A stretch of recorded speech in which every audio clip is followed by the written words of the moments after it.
안녕하세요. 연금이야기입니다. 연금저축 IRP 과학기술 공제 DC형을 연금계좌라고 합니다. 연금저축과 개인형 IRP는 귀가 따갑도록 들어보셨을 텐데 과학기술 공제 DC는 좀 생소하시죠?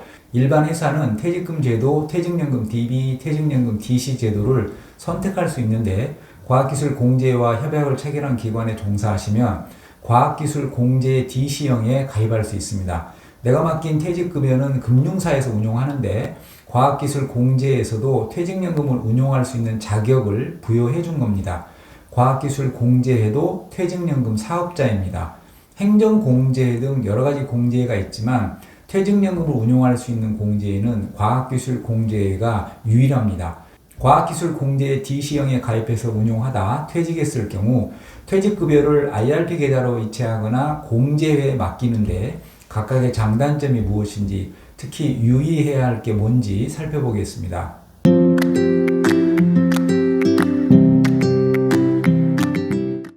보통은 승진도 하고 연봉도 상승하기 때문에 입사 초기에는 DB형으로 유지하다가 이런저런 사유로 DC형으로 전환합니다. 예를 들면 임금 피크제에 들어가면 임금이 줄어드니까 DC형으로 전환하는 경우가 대표적이죠. 퇴직금 산정은 어떻게 하죠? 퇴사 직전 최근 3개월 임금을 기초로 30일분 평균 임금을 구한 다음 재직 연수를 곱합니다.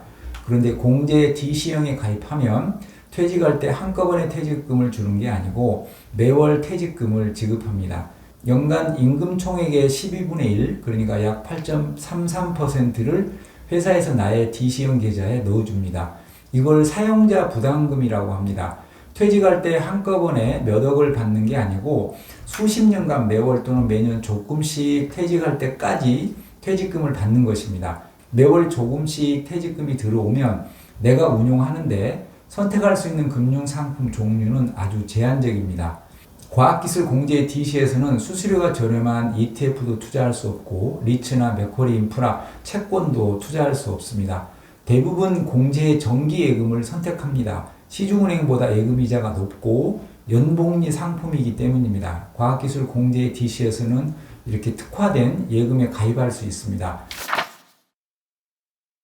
과학기술 공제 퇴직연금에는 회사가 매월 지급하는 퇴직금, 그러니까 기관 부담금 외에 내가 연말정산세액공제를 받기 위해 연 1,800만 원 한도로 낼 수도 있습니다. 일반 금융기관에 연금저축펀드나 IRP에 가입되어 있다면 공제를 포함해 전 금융기관 합산해서 연 1,800만 원까지 낼 수 있고 이 중에서 900만 원까지만 세액공제 혜택을 받을 수 있습니다. 연금저축펀드든 IRP든 과학기술 공제 퇴직연금이든 모두 합산해서 연 1,800만 원까지 낼 수 있고 이 중 900만 원까지 세액공제를 받을 수 있는 것입니다. 연 4% 정기예금 이자는 아주 좋은 겁니다. 그러나 매년 연봉도 인상되고 승진도 합니다. 무슨 말이냐면 퇴직할 때 퇴직금을 받으면 연봉이 가장 높은 퇴직 직전 3개월 임금으로 퇴직금을 계산합니다. 예를 들어서 퇴직하기 직전 연봉이 1억이었고 30년을 근무하다 퇴직한다면 퇴직금은 약 2억 5천만 원 정도 됩니다. 만약 승진이나 직급 상승으로 연평균 4% 넘게 임금이 인상되었다면 매년 받아서 4% 이자로 굴리는 것보다 오히려 퇴직할 때 한꺼번에 받는 게 더 이익이겠죠. 퇴직하면 일단 DC 계좌에 있는 운용 상품을 모두 현금화합니다. 펀드에 투자하고 있다면 매도하는 거죠. 그리고 IRP로 이체할 것인지 공제해서 운용할 것인지 결정하면 됩니다. 한번 정하면 바꿀 수가 없습니다. 증권사 IRP로 이체 후 다시 공제로 이체한다거나 공제해서 운용하다가 증권사 IRP로 이전하는 게 불가합니다. 물론 증권사 IRP로 이체한 건 다른 금융사로 언제든지 이전은 가능합니다. A은행에서 B증권사로, B증권사에서 C은행으로 사업자 변경은 가능하지만 IRP와 공제에 간 이전은 안 됩니다. 최소 10년입니다. 5년 단위로 늘릴 수 있고 35년까지 확정형으로 수령이 가능하고 100세까지도 선택할 수 있습니다. 그러니까 퇴직 후 55세가 넘으면 10년, 15년, 20년 이런 식으로 35년까지 선택해서 연금 수령이 가능하고 도중에 수령 기간을 변경할 수도 있습니다. 10년으로 선택했다가 20년으로 늘린다든지 이런 게 가능합니다. 증권사 연금 계좌만큼은 유연하지는 않지만 은행이나 보험사 연금 수령 방법보다는 유연한 것 같습니다. 다만 도중에 목돈이 필요해도 목돈으로 찾을 수 없다는 점에서 증권사 IRP보다 수령 방법 측면에서는 공제가 다소 불편합니다. 예를 들어 증권사 IRP 계좌에서는 연금 수령 중 목돈이 필요하면 수시 인출이 가능하지만 공제연금은 목돈 몇 천만 원이 필요할 때 수시 인출을 할 수 없습니다. 살다 보면 목돈이 필요할 때가 있는데 이럴 때는 좀 불편할 것 같습니다. 그리고 연금 계좌에서 많이 투자하고 있는 국내 상장 해외 ETF 같은 상품에는 아예 투자할 수 없다는 게 아쉽고 펀드도 투자할 수 있는 상품이 매우 제한적이라는 점에서 그러니까 예금 외에 다른 투자 상품에 투자하기에는 증권사 IRP 계좌보다 선택의 폭이 너무 좁습니다. 원리금 보장 상품만 운용한다면 공제가 유리하고 투자를 좀 하겠다면 증권사 IRP 계좌가 조금은 유리할 것 같습니다. 참고로 저축은행 예금이 월복리입니다. 저는 IRP 계좌에서 저축은행 예금을 많이 담아 놓는데 저축은행 월복리와 공제의 연복리 정기 예금 간 이자율 차이는 크지는 않습니다. 세금을 고려해서 인출 전략을 수립하기에는 증권사 IRP 계좌가 조금은 더 유리하고 금융 상품도 훨씬 다양합니다. 과학기술 공제와 협약기관 중 특정 기관 회원의 경우 발전 장려기금을 받을 수 있습니다.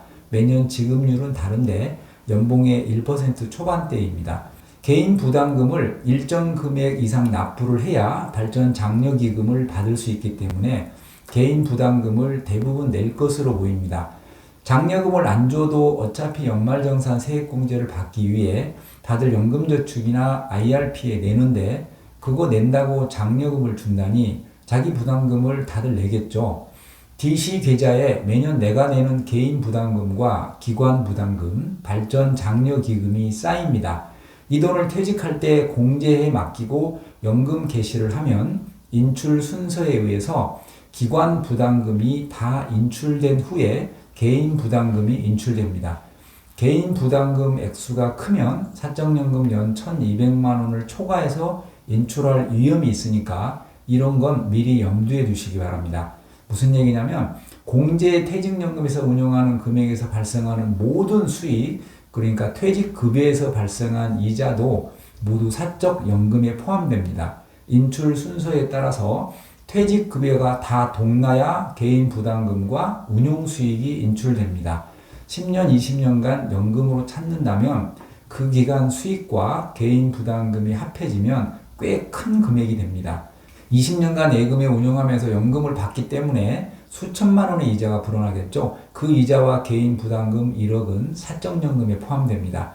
세해 전후로 사적연금은 연간 1,200만 원을 초과해서 받으면 전체 금액이 종합과세 됩니다. 자칫 인출 전략을 잘못 수립하면 연 1,200만 원을 초과해서 찾을 수도 있으니까 유의해야 합니다. 이런 몇 가지 점만 고려하신다면 공제 퇴직연금은 훌륭하다고 생각합니다. 다음에는 행정공제, 교직원 공제 등에서 운용하고 있는 자금을 연금 형식으로 받을지 일시금 형식으로 받을지 공제에 얼마나 내는 게 합리적인지 이런 내용으로 찾아뵙겠습니다. 연금이야기 차경수였습니다. 감사합니다.